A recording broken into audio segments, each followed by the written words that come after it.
I'm not generally a fan of sports games, but the old Punch-Out series always held some good nostalgia for me.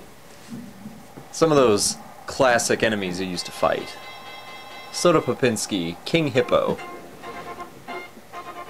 Super Macho Man with his obscene pecs. So it stood to reason when Super Punch-Out came out that it would be fun. It would be lots of fun.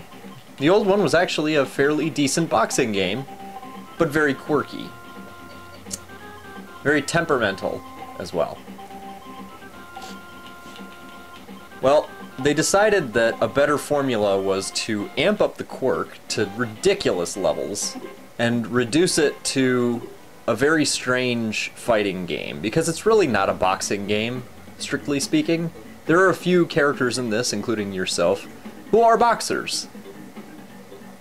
But at least half of the douchebags in this game are not boxers. There's flagrant cheating.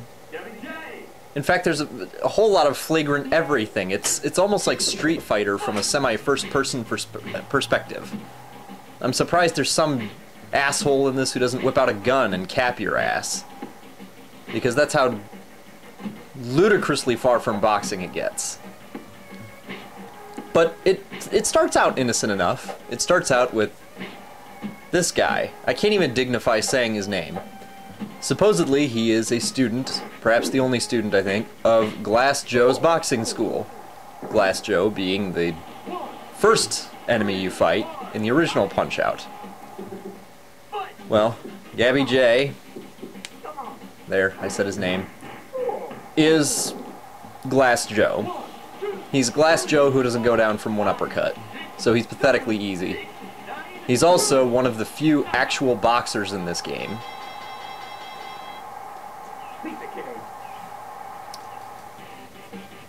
Because once you get past him, it just kind of goes downhill from there. I mean, the first circuit isn't too bad, except for this fat fuck, but the rest of it is a little bit embarrassing.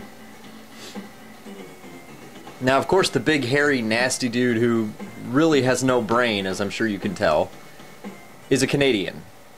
Because we all know here in America that Canadians are just a bunch of fat asses without brains, who eat bacon and beer, and this is the end result. So, I suppose this game is also a commentary on racial stereotypes.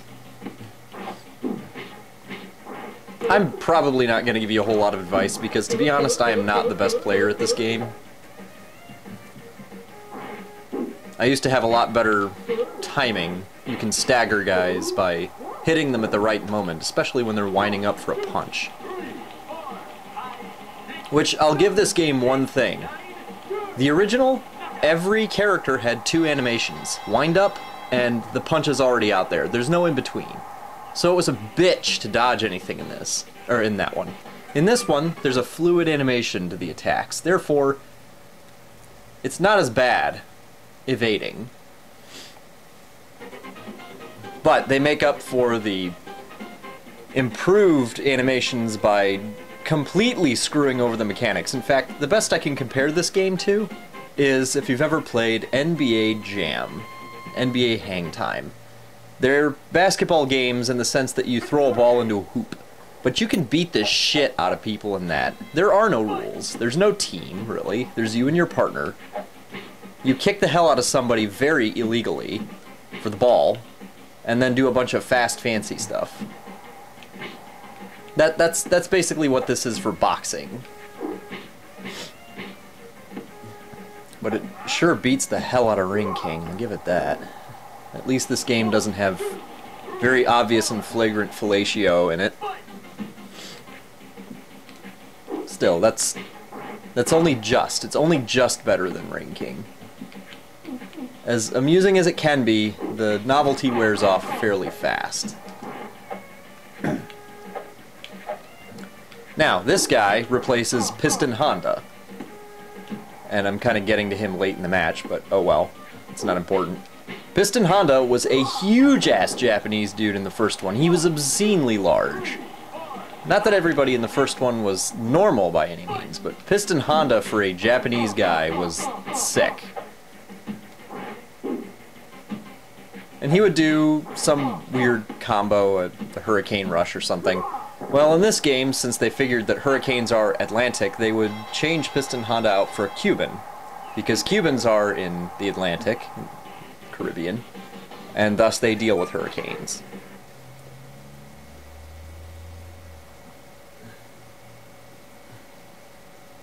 And then there's Bald Bull.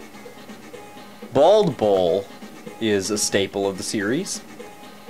He's supposedly Turkish, although he looks nothing like a Turk that I've ever seen. And what the hell do Turks have to do with bulls, anyway? Shouldn't this guy be from Spain? You know, Toledo or something, instead of Turkey? And shouldn't this guy have a rag on his head and C4 on his chest? I mean, that's what I would imagine with some Middle Eastern guy. And I mean, this game is all about racial stereotypes. And to make things better, apparently in the original his nickname was Bald Bucking Bull.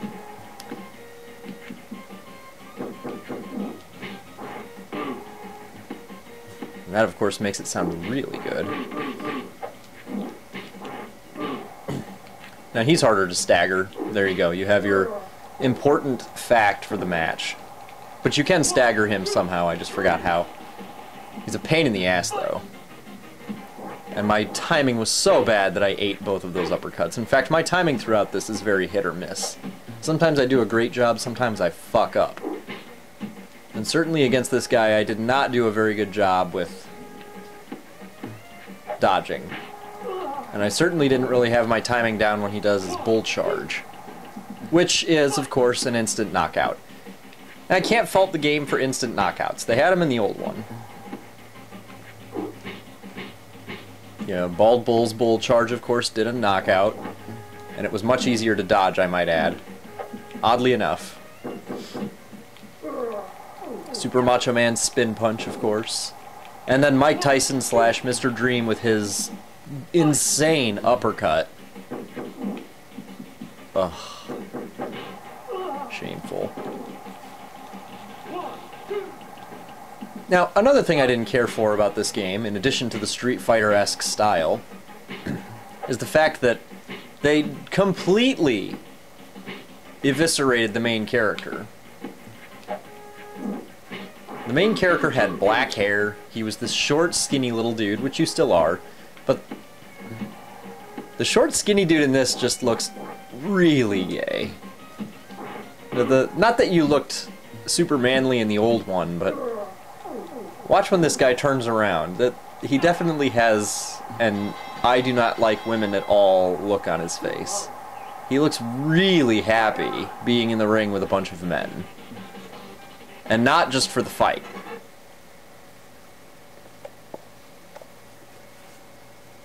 So the character himself is inferior, to start with.